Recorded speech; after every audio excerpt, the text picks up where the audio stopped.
अमर योग club health and happy life mission. अगर आपके घर में मच्छर घुस जाएं तो आप उसको बम से नहीं उड़ा सकते।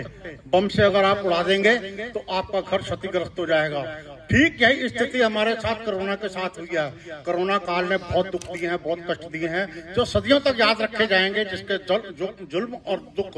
लेकिन क्या हुआ, कोरोना काल जब वायरस आता है, वायरस संबंधी रोग जब भी आते हैं तो उसमें चाहे चिकनगुनिया हो, चाहे कोरोना हो, चाहे कोई और बीमारी हो, दुनिया भर की बीमारियां आती हैं। तो उनके लिए जो है सिर्फ एक ही इलाज होता है कि चाहे वो जीका वायरस हो, चाहे वो बर्ड फ्लू हो, स्वाइन फ्लू हो, चिकनगुनिया हो, चाहे कोई भी समस्या इम्बोला हो। अभी पिछले 2 दिनों से आप लगातार खबरों में बने हुए हैं, चाहे सोशल मीडिया, चाहे इलेक्ट्रिक मीडिया में, कि कोरोना वायरस की जो दवाई है उसने हमारे शरीर के ऊपर इतना साइड इफेक्ट छोड़ दिया है कि सदियों तक याद रखा जाएगा। इस पीढ़ी तो कम से कम याद रखेगी, क्योंकि उसने खून को गाढ़ा कर दिया है और खून में थक्के जमा दिए हैं, जिसकी वजह से हार्ट अटैक, ब्रेन स्ट्रोक से लेकर के शरीर के अंदर ब्लड का भ्रमण होना चाहिए। जबकि WHO मानता है कि शरीर के अंदर खून का संचालन एक बहुत बड़ी बात होती है कि खून को कैसे घुमाना है, लेकिन खून को गाढ़ा करके दही को जैसे जमा दिया जाता है, उसी प्रकार से दवाइयों ने, और दवाइयों का इफेक्ट कई बार 15-15 साल बाद भी आते हैं। जैसे बताते हैं, उदाहरण के लिए सिगरेट पीने से कैंसर होता है,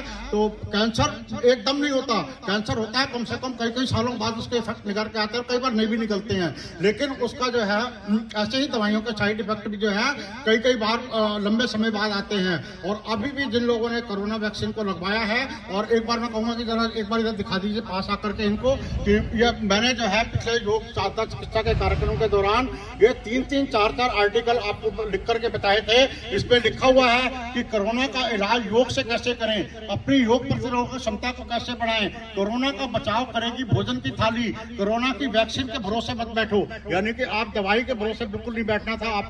आपने जिन लोगों ने अपने घर पर अपना ट्रीटमेंट किया वो लोग 100% स्वस्थ हो गए, और दुष्प्रभाव आज भी उसके जीवन पे छोड़ करके गया है। लेकिन हम उसको कैसे, अभी भी जिनके ऊपर दुष्प्रभाव पड़ रहा है शरीर के ऊपर, हम कैसे उनको दूर कर सकते हैं। नित्य प्रतिदिन योग साधना चिकित्सा जैसे कार्यक्रम को अपना करके, ध्यान योग को अपना करके, जीवन शैली में बदलाव ला करके, भोजन पानी और हवा में परिवर्तन करके, अभी भी WHO ये मानता है कि आप 24 घंटे अगर कमरों में बंद बैठे रहते हैं तो आपके शरीर का पानी, ऑक्सीजन कम हो जाता है और पानी का लेवल सूख जाता है। उसके लिए आपको 2-3 घंटे कम से कम प्रकृति के साथ जुड़ करके बैठना चाहिए, यानी कि खुली हवा में बैठना चाहिए। तभी आप जीवन को जो है इस खोई हुई इम्यूनिटी को वापस प्राप्त कर पाएंगे। वायरस को मारने के लिए बैक्टीरिया हमारे शरीर में गुड भी होते हैं और बैड भी होते हैं। तो जितनी दवाइयां हम खाते हैं, एंटीबायोटिक दवाइयां या कोरोना संबंधित दवाइयां जितनी भी हमने खाई हैं, उन्होंने पूरे हमारे शरीर की इम्यूनिटी को नष्ट कर दिया, खत्म कर दिया है। आप दोबारा से इम्यूनिटी को कैसे बूस्ट करके हम अपने जीवन को सुख शांति और आनंद से बिता सकते हैं, उसके लिए आपको जुड़ना पड़ेगा योग, ध्यान, अध्यात्म, मेडिटेशन जैसे कार्यक्रम के साथ, लाफ्टर थेरेपी, इन सारी चीजों को अपना करके ही पुनः अपने खोए हुए स्वास्थ्य को और वापस प्राप्त कर सकते हैं, और लगी हुई दवाई के साइड इफेक्ट को भी दूर कर सकते हैं। धन्यवाद।